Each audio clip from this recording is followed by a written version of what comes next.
अस्सलाम वालेकुम फ्रेंड्स, कैसे हैं आप सब। अल्लाह ताला से दुआ है कि आप सब खैरियत से हों। चैनल पर जो लोग नए हैं तो प्लीज़ सब्सक्राइब ज़रूर कर लीजिएगा और मेरे सब्सक्राइबर्स का हमेशा की तरह बहुत बहुत शुक्रिया। हज़रत हसन बसरी रहमतुल्लाह अलैह फरमाते हैं कि ये दुनिया महज़ गमों और मुसीबतों की आमाजगाह है। यानी कि हम लोग इस दुनिया में जन्नत बनाने की कोशिश करते हैं, अपनी ज़िंदगी को सहूलियात से भरने की कोशिश करते हैं, अपने प्यारों को सहूलियात देने की कोशिश कर रहे होते हैं। हालांकि हमें मालूम ही नहीं है कि ये दुनिया तो आजमाइश की जगह है, सुख और सुकून की जगह नहीं है। और हम यहाँ आए हैं अपने आखिरत की तैयारी करने, जहाँ हमें हमेशा रहना है। तो हमें चाहिए कि यहाँ के सुकून को छोड़ वहाँ की तैयारी करें और अपने प्यारों को यहाँ का सुख दे सकते हैं तो दें, नहीं दे सकते तो गलत रास्ता ना अपनाएं और उनको वहाँ के सुख के रास्ते दिखाएं, वहाँ की तैयारियाँ करवाएं। क्योंकि हमें नहीं पता कब हम नहीं होंगे और हमारे प्यारे किसी बुराई में जकड़कर अपनी आखिरत तबाह ना कर लें। आजिज़ी इख्तियार करें, इनकिसारी इख्तियार करें और ये मत समझें कि आप दूसरों में बेहतर हैं। यही समझें, यही सोचें कि आप खाक हैं, यानी मट्टी हैं, मट्टी से बने हैं और ख़ाक में ही वापस मिल जाएंगे। इसलिए गुरूर, तकब्बुर, ख़ुद को बेहतर समझना, इस सब को अपनी ज़िंदगी से माइनस कर दीजिए। इख्तिलाफ़ात नज़रियात से होने चाहिए, शख्सियात से नहीं। और उनकी वजाहत दलील से करें, तज़लील से नहीं। ये छोटी सी एक लाइन है कि इख्तिलाफ़ात जो हैं वो नज़रिए से होने चाहिए, किसी शख्स से नहीं होने चाहिए और उसका रीज़न आप जो है वो दलील के साथ दें, ना कि तज़लील, मतलब अगले के इंसल्ट के साथ ना दें। अच्छा, सितारा यासीन से रिलेटेड यहाँ बात करूँगी कि सितारा यासीन के शूट को लेकर कहा जा रहा है कि सितारा ने बोल्ड शूट किया और कह कौन रहा है कि मुझे सुनकर ही हैरत हो रही है कि ऐसी बंदी बात कर रही हैं जो कहती हैं कि मेरा ताल्लुक़ जो है वो एजुकेशन सिस्टम से रहा है और मैं पता नहीं कोई एजुकेशन एकेडमी रन करती रही हूँ। ठीक है, इस तरह की वो अपना बताती हैं, ख़ुद को बहुत पढ़ा लिखा बताती हैं। हम तो आम सी घरेलू, वो क्या कहते होते हैं, आलू सालन वाली औरतें हैं ना, आलू सालन वाली औरतें कहा जाता है हम लोगों को। तो हम आम सी घरेलू औरतें, इतना फ़र्क, इतना डिफरेंस, इतना जो है इन दोनों चीज़ों का अंतर तो हमें भी पता है कि एक मॉडल शूट और एक बोल्ड शूट में क्या फ़र्क होता है। और ये जो ख़ुद को कहते हैं कि हम बड़े एजुकेटेड हैं, ठीक है, और हम जो है वो हर चीज़ की नॉलेज रखते हैं, सितारा तो जाहिल है। तो फिर ऐसी बंदियाँ ये जब पब्लिक में आकर कहती हैं कि हम वेल एजुकेटेड हैं और उनको फिर एक मॉडल शूट और एक जो है क्या कहते हैं बोल्ड शूट, उसका फ़र्क नहीं पता, तो फिर मैं कैसे हम ऐसे लोगों को फॉलो कर सकते हैं और कैसे हम कह सकते हैं कि ये जो बात बता रहे हैं ये दलील के साथ बता रहे हैं। यहाँ निरी तजलील की जा रही है, निरा झूठ बोला जा रहा है।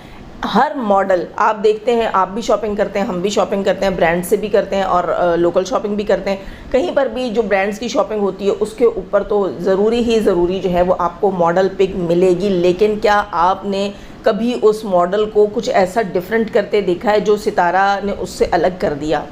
ऐसा कुछ देखा है? मतलब जो कपड़ों की मॉडलिंग होती है, जो किसी ड्रेस डिज़ाइन की मॉडलिंग होती है, वो और एक मॉडल शूट का बड़ा डिफरेंट जो है वो कॉन्सेप्ट है। दोनों चीज़ें सेम हो ही नहीं सकती। एक मॉडल शूट जो होता है, एक बोल्ड शूट जो होता है वो बोल्ड ड्रेसिंग के साथ होती है। उसमें ड्रेसिंग आपको जैसी भी करा दी जाए, आपने कुछ भी पहना है, आप बड़े बोल्ड स्टाइल में सब कुछ को कैरी करके दिखा रहे हैं, उसमें फिर कपड़े होना ना होना ज़रूरी नहीं है, उसको कहते हैं बोल्ड शूट। ठीक है, जिसमें आपके पास कपड़े हैं या नहीं हैं, आप अपना बॉडी शो कर रहे हो, वो होता है बोल्ड शूट। कपड़े पहनकर बोल्ड शूट कौन सा होता है ये मुझे समझ नहीं आई। या फिर आपके साथ एक और मर्द भी होता है और आपके बोल्ड स्टेप्स और बोल्ड जो है वो आपके एक्सप्रेशंस होते हैं, वो चीज़ें होती हैं बोल्ड शूट, वो मॉडल शूट नहीं होता। ठीक है, तो ये जो सितारा ने किया है इसको मॉडल शूट कहते हैं। वही बात आ जाती है कि आपको शख्सियत से क्यों तकलीफ़ है, नज़रिए से होनी चाहिए। तो सितारा का कोई नज़रिया अभी तक हमने गलत तो देखा नहीं है यहाँ पर। और फिर आपको अगर वजाहत देनी है, तनकीद करनी है तो दलील के साथ करें। आप तो सिर्फ निरी इंसल्ट करते हैं। और अगर देखा जाए तो वही बात आ जाती है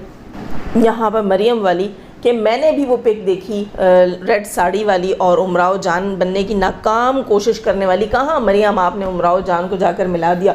उमराव जान मूवी मैंने देखी और एक नहीं कई बार देखी और वो तो वाकई काबिल तारीफ़ थी अगर मैं ये कहूँ तो। यहाँ बनने की कोशिश ज़रूर की गई है, उमराव जान बन नहीं सकी, बनने की कोशिश की गई। तो बोल्ड शूट और मैं कहती हूँ कि उसमें काफ़ी रिजेंबलेंस हो सकती है। सितारा की मॉडलिंग शूट को आप बोल्ड शूट नहीं कह सकते हैं यहाँ। या तो फिर आप ख़ुद को वैसे ही बढ़ा चढ़ा कर बताती हैं कि आपको बड़ी नॉलेज है और आपको जो है डिफरेंस नहीं पता, या तो फिर ये रीज़न हो सकता है। क्योंकि बाकी तो कोई मुझे रीज़न समझ नहीं आई, क्योंकि सितारा ने अगर बोल्ड शूट की होती तो फिर अपने कपड़ों की मॉडलिंग ना कर रही होती, कुछ और ही कर रही होती।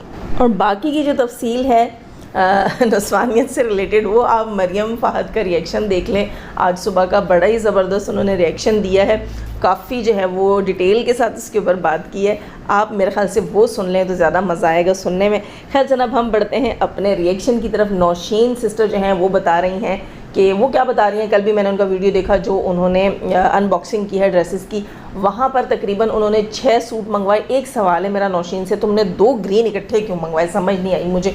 और ग्रीन का साइज़ जो है वो वैसे ही नौशीन के ऊपर बहुत लूज़ था और एक्सेल मंगवा लिया है। नौशीन का लार्ज साइज़ है, नौशीन को इसलिए मुश्किल हो रही थी, नौशीन आज बता रही थी कि उनको जो है ऑर्डर करने में मुश्किल हो रही थी, अपना साइज़ सही से नहीं था मालूम। तो नौशीन ने कहा कि मेरी 6 घंटे की कन्वर्सेशन हुई है, पहले मुझे ऑर्डर करना नहीं आ रहा था, फिर जो है मुझे समझाना नहीं आ रहा था उसको, और साइज़ का एंड में नौशीन कहती हैं कि मेरा मीडियम है। नो नौशीन, आपका जो है वो लार्ज साइज़ है। मतलब अगर आप रेडी टू वेयर कहीं से भी लेती हैं तो आपका जो है वो लार्ज साइज़ है, उस हिसाब से ही मंगवाना आपको सही बैठेगा। और सितारा की वेलवेट कलेक्शन को देखकर, मतलब अभी कलेक्शन तो खैर नहीं दिखाई, वेलवेट की कलेक्शन की तैयारियां देखकर जैसे मेरे मुंह में पानी आया है, वैसे ही नौशीन सिस्टर के मुंह में भी पानी आ रहा है। और नौशीन आज बोल ही पड़ी कि हाय मैंने तो इतनी सारी शॉपिंग पहले ही कर ली और वेलवेट अब आएगा तो मुझे कोई गुल्लक ही तोड़ना पड़ेगा। ऐसे ही होता है जनाब, जब बाद में आपको चीज़ नज़र आए, आप कहें ये ज़्यादा मज़े की थी, तो आपको फिर पहले वाली चीज़ें जो है ना वो आपको लगता है कि आपने पैसे लगा लिए। लेकिन चलें कोई नहीं, वो भी सर्दियों में आपके काम आएंगे। और कोई गुल्लक शुल्लक वाकई तोड़ ही लेना, लेकिन अभी जल्दी ना करना, उसको पहले जो है ना कलेक्शन कंप्लीट करके लाउंज करने दो। इसके अलावा जनाब नानी आ रही हैं बाबर के साथ, मतलब बाबर और दिलबर जो जा रहे हैं तो मे भी वो वापसी में नानी को लेकर आए। बाबर का आज का जो है वो व्लॉग था और बाबर ने एंड में कहा कि आप लोगों का सवाल था कि आप जा रहे हैं, क्या आप नानी को लेने जा रहे हैं? तो बाबर ने कहा कि वैसे तो मैं नानी से मिलने जाऊंगा, मदीना भी जाऊंगा, मक्का भी जाऊंगा, जद्दा भी जाऊंगा, लेकिन हो सकता है क्या पता नानी हमारे साथ ही आ जाएं। यानी कि ये भी हो सकता है कि सितारा जो है स्पॉन्सर कर रही हो बाबर को कि तुम जाओ और मेरी माँ को ले आओ, ये भी तो हो सकता है ना। लेकिन खैर वहाँ पर बैठा हाजी गुलाम बड़ा जी है, वो अब मैं हाथ से नागिन बना रही हूँ, ठीक है, आपको नज़र नहीं आ रहा, लेकिन नागिन की तरह जो है वो आंटी के ऊपर कब्ज़ा करके बैठा हुआ है, इतनी आसानी से छोड़ेगा नहीं। अच्छा, कमेंट सेक्शन में कुछ लोग कह रहे थे कि अगर नानी ने आपके साथ, यानी सितारा की अम्मी ने आपके साथ आना होता तो वो पाकिस्तान से चीज़ें ना मंगवाती। अब नानी ने क्या चीज़ें मंगवाई हैं जनाब, ये मुझे नहीं पता। और यहाँ पर ये मुझे पता होता है कि सुमेरा फ़ातिमा की जो मदर हैं सऊदीया में, और उनके फादर जो हैं वो कुछ ना कुछ मंगवा लेते हैं। नानी ने क्या मंगवाया इस बार इनसे ये मुझे नहीं पता, अगर कुछ मंगवाते तो सितारा से मंगवाते। अच्छा, यहाँ मुझे ये भी याद आ गया कि फ़ातिमा सुमेरा के फ़ादर बीमार हैं, आप सब भी उनके लिए दुआ करें। आज जुम्मे का दिन है, मैं भी दुआ करूँगी अल्लाह ताला उन्हें सेहत दे, शिफा दे और उन्हें ज़िंदगी दे अपने बच्चों के लिए। पहले ही जो है वो काफ़ी गमगीन रही है फ़ातिमा, और अपने बहन भाइयों से, अपने बाप से कौन प्यार नहीं करता, वो भी बहुत प्यार करती है। तो अल्लाह ताला अंकल को सेहत दें। इसके अलावा सजेशंस थी जी बाबर के कमेंट सेक्शन में, लोगों ने कहा था कि बाबर आप अपनी वाइफ यानी सुमेरा को भी अपने साथ सऊदीया लेकर जाएं, वो उम्रा भी कर लेंगी और अपने वालिद से भी मिल लेंगी, वो बहुत मिस करती हैं अपनी फैमिली को।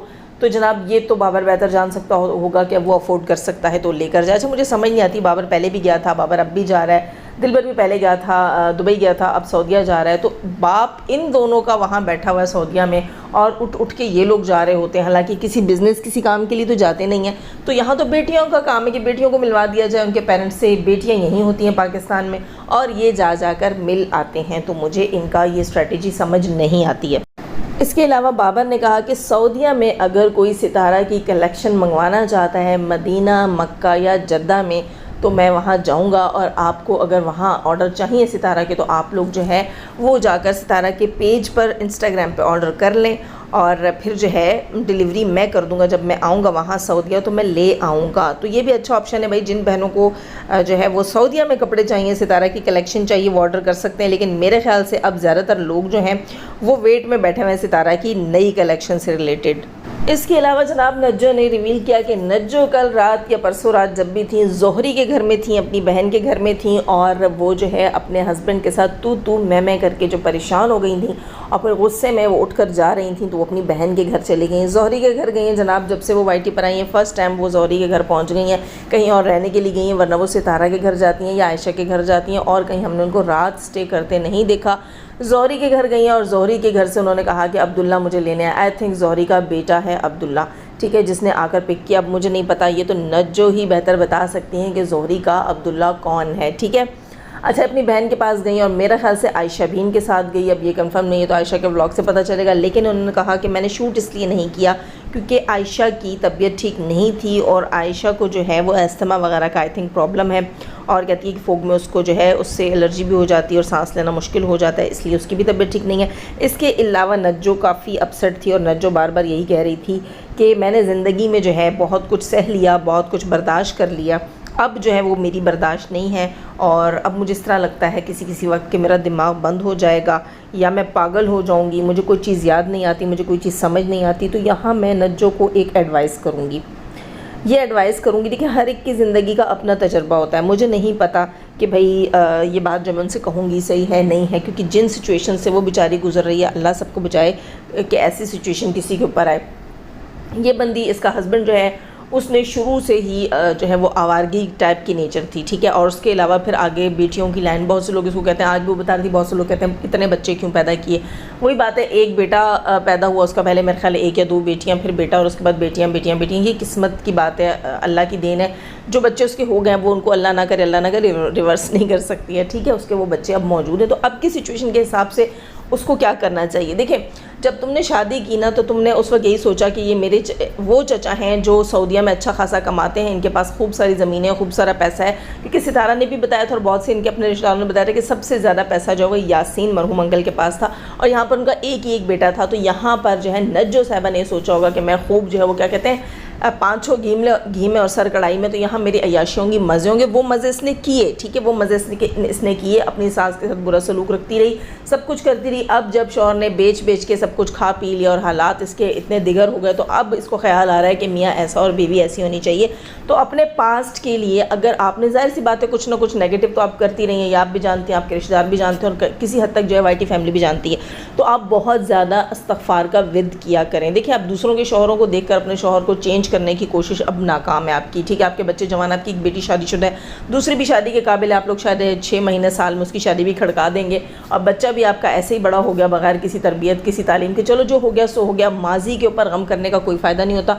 हाल को ठीक करो ताकि आपका मुस्तकबिल खुद ब खुद ठीक हो जाए और आपको माजी की यादें भी अच्छी रहें, मतलब कि अपने आज को ठीक करो। आज के ठीक करने के लिए सबसे पहला तरीका तो ये कि आपको बहुत सारा इस्तग़फ़ार पढ़ना चाहिए। अगर माजी में आपने कोई गलतियाँ की हैं और कोई बुरी सोच रखी है, उस सब से अल्लाह ताला, सबके लिए अल्लाह ताला से माफ़ी मांगे, बहुत सारी माफ़ी मांगे, और कहें कि अल्लाह जी मैं गलत थी और मैंने अपने ही साथ गलत कर दिया। और उसके बाद से आप ये तवक्को अपने हस्बैंड से बिल्कुल छोड़ दें कि वो मेरे लिए कुछ करेगा। आपको खुद अपने बच्चों के लिए कुछ करना है। आप दुनिया में उनको लेकर आई हैं, और अब आप जबकि दामाद वाली हो गई हैं, अब एक और दामाद हो जाएगा, कुछ अर्से में आप बहू वाली भी हो जाएंगी, तो अब तक आप वो लकीर क्यों पीट रही हैं? अब तक आप अपने हस्बैंड का रोना रो रही हैं। तो मेरा ख्याल है आप अभी तक माजी में जी रही हैं, और जो शख्स माजी में जीता रहता है उसका ना कोई हाल होता है, ना कोई मुस्तकबिल होता है, उसका सब कुछ ख़राब हो जाता है। तो अपना सब कुछ ठीक करने के लिए आपको हाल में जीना पड़ेगा और एक पॉजिटिव सोच के साथ जीना पड़ेगा। आज वो कह रही थी कि इस वाइटी के बाद हमारे पास चंद ही रिश्ते बचे हैं, और मेरे हस्बैंड पाबंदियाँ लगाते हैं, ये करते हैं, वो करते हैं। तो ठीक है, वो पाबंदियाँ लगाते होंगे, कभी उनकी हाँ में हाँ मिला लिया करो, और जैसे वैसे कि तुम हो तो बड़ी सियानी है ना, नज्जो बाजी बड़ी सियानी हो, जैसे माजी में अपनी मनमानियाँ करती आई हो अब भी करो, लेकिन पॉजिटिव चीज़ों के लिए करो, नेगेटिव चीज़ों के लिए नहीं करो। अपने बच्चों के अच्छे फ्यूचर के लिए करो, और 1-2 कमरे और बनवा लो, ये सब कुछ कर सकती हो। अपने बाप से अपना हिस्सा ले सकती हो और उसके ऊपर अपना हक जताकर अपनी मर्ज़ी से कंस्ट्रक्शन करवा सकती हो। उसमें तुम आयशा को शामिल कर सकती हो। आयशा तुम्हारे साथ सिंसियर है, अपने बाप से अपना हिस्सा लो और जो है वो 1-2 कमरे बनाकर अपने बच्चों को शिफ्ट हो जाओ। वैसे भी वाइटी से माशाल्लाह अच्छा खासा तुम्हारा अर्निंग हो रही है, घर का खर्च तुम्हारे शोहर को चलाना चाहिए, और अपनी वाइटी के पैसों से अपना घर बनवा लो, अपने 1-2 कमरे बनवा लो, अपने बच्चों के साथ रहो। बेटियां वैसे भी तुमने सारी की सारी शादी करके दे ही देनी है, फिर तुम और तुम्हारा बेटा ही होगी, तो 2 कमरे तुम लोगों के लिए इनफ हैं। तो माजी की सोचो और माजी के जंजाल से निकलो और अपना हाल अच्छा करने की कोशिश करो। ये नज्जो के घर थी और इनको सितारा की अम्मी ने कॉल करके कहा कि मेरा शुगर हाई हो जाता है और मैं परेशान हो जाती हूँ जब तुम्हारे बीच में ऐसी कोई चीज़ें होती हैं। तो अब इतनी उम्र गुजर गई, अब इन चीज़ों को छोड़ देना चाहिए आपको, अपनी सास को भी परेशान नहीं करना चाहिए। इसके अलावा ये भी बताया नज्जो ने कि वॉइस के ऊपर बात होती है अम्मा से, यानी सितारा की अम्मी से, सऊदीया में इनकी वॉइस के ऊपर बात होती है, और वो कहती हैं कि जब वो वॉइस करें, अगर उसी वक्त जो है वॉइस सितारा को भी वॉइस करती हैं, वो सितारा से भी वॉइस पे बात होती है, अगर वो वॉइस करें और सितारा ने उसी वक्त देख लिया तो सितारा फिर वॉइस पे बात करती है उनसे, मतलब उसको पता होता है कि फ़ोन जो है वो मेरी माँ के पास है और बात वही सुन रही है, तो वो वॉइस पे बात कर लेती है। लेकिन अगर लेट हो जाए, घंटा डेढ़, आधा पौना घंटा गुजर जाए, फिर सितारा खामोश हो जाती है और कोई उसको रिप्लाई नहीं करती, ताकि आगे से कोई जो है वो रिकॉर्ड ना कर ले। इसका मतलब है कि सितारा जब बात करती है हाथ के हाथ उसको डिलीट भी करती जाती है, तो ये बड़ी अच्छी बात है। या टाइमर लगा कर करती होंगी, तो ये भी बात है, मतलब सितारा भी अब समझदार हो गई और सितारा को पता है कि मेरे साथ कोई गेम ना हो जाए। ना जो कह रही थी कि मैं कर लेती हूँ वॉइस वगैरह भी, कॉल भी, अगर मेरी कोई रिकॉर्डिंग करते भी हैं तो मुझे कोई मसला नहीं है, क्या ही बिगाड़ लेंगे मेरा, लेकिन सितारा के लिए सिचुएशन फिर ख़राब हो जाती है।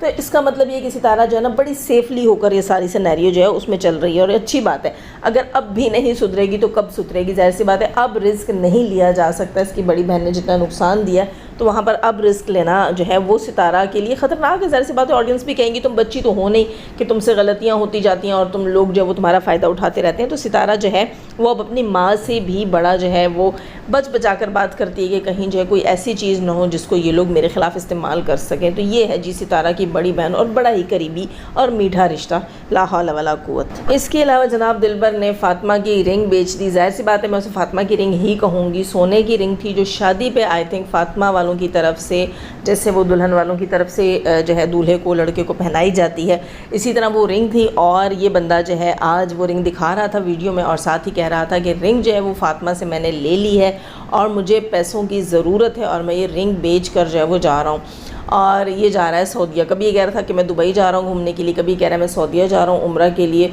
तो ये सारी चीज़ें हैं। अब मुझे नहीं पता इनका वहाँ क्या काम है कि ये जद्दा भी जाएंगे और यहाँ वहाँ भी जाएंगे सब। अच्छा, एक चीज़ मुझे समझ नहीं आती, ये लोग चीज़ें बेच के फिर बाहर क्यों जा रहे होते हैं, है ना। अगर चीज़ें हैं आपके पास, मतलब आपके पास पैसे हैं, आपकी तैयारी है, तो तब आप जाए, घर से चीज़ें उठा के बेच रहे हैं। फ़ातिमा के पास अगर वो रिंग पड़ी थी तो वो फ़ातिमा के मैके से ही आई थी। मर्द को सोना पहनना अलाउ नहीं होता है, तो इस लिहाज से वो रिंग जो है उस पर फ़ातिमा का और बच्चियों का ही हक़ था। मेरे ख़्याल से वो रिंग नहीं बेचनी चाहिए थी।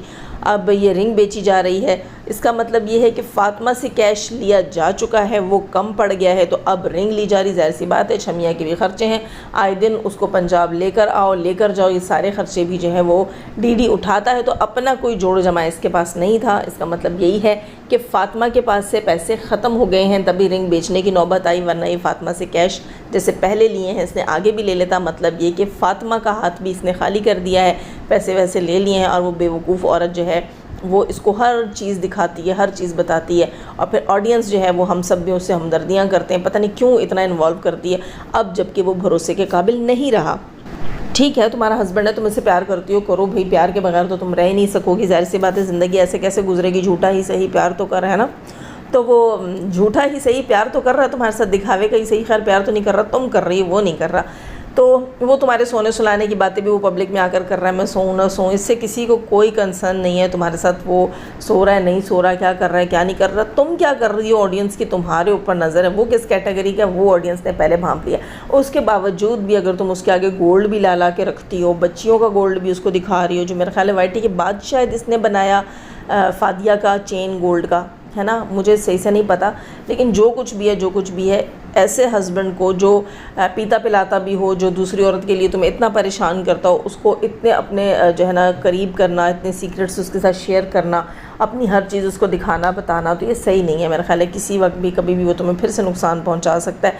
अपनी बच्चियों के लिए तुम खुद कर रही हो, एक घर का एक हिस्सा तक उसने तुम्हारे नाम नहीं किया, ठीक है। वो ये कह रहा था कि बच्चियों का है, बच्चियों को दूंगा, तो तुमने कैसे गोल्ड उठा के उसको दे दिया? तुमने क्यों नहीं कहा कि ये तो बच्चियों का है, तुम्हारा तो नहीं है? कितनी हैरत की बात है ना। जब उसने दूसरी शादी की तो इसने कहा था कि आधा घर जो है वो अली के नाम है, तो आधा घर जो है वो मेरे नाम लिखो। तो इसने कहा नहीं, मेरी बेटियों का है, और लिखकर इसने फिर भी नहीं दिया। इसने एक ढोंग किया था, कहीं बैठकर किसी स्टाम्प पेपर पे रखा जो 3 महीने तक वैलिड होता है, उसके बाद वो वैलिड ही नहीं रहता। तो उसने सुमेरा को इस काबिल नहीं समझा कि मैं, ये मेरी बीवी है, मेरे बच्चों की माँ है, मैं अपनी प्रॉपर्टी का कुछ हिस्सा इसके नाम पर कर दूं। उसने इस बात को बिल्कुल जो है वो साइड लाइन कर दिया और बेटियों का ड्रामा लगाया और बेटियों को भी नहीं दिया। तो यहाँ फ़ातिमा को अक्लमंदी से काम करना चाहिए था और उसको ये कहना चाहिए था कि भाई ये चीज़ जो है वो मेरी बेटियों की है, तुम्हारी नहीं है। ठीक है, मैं शादी में लाई थी, तुम्हें दी थी, तुम इस काबिल नहीं, तुमने दूसरी शादी कर ली, अब दूसरी बीवी से मांगो तुम गोल्ड की रिंग और उससे जाकर बेचो। तो मेरा ख्याल से यही है कि इसने पहले फ़ातिमा से पैसे भी कैश ले लिए हैं, उसको कंगली कर दिया है, अब जो है वो गोल्ड उठाकर बेच रहा है। खैर जनाब, आप अपनी राय का इजहार कीजिएगा, उससे पहले लाइक ज़रूर कीजिएगा, सब्सक्राइब नहीं कर रखा तो सब्सक्राइब कीजिएगा। अपना बहुत सारा ख्याल रखिएगा, मुझे भी दुआ में याद रखिएगा। अल्लाह हाफिज़।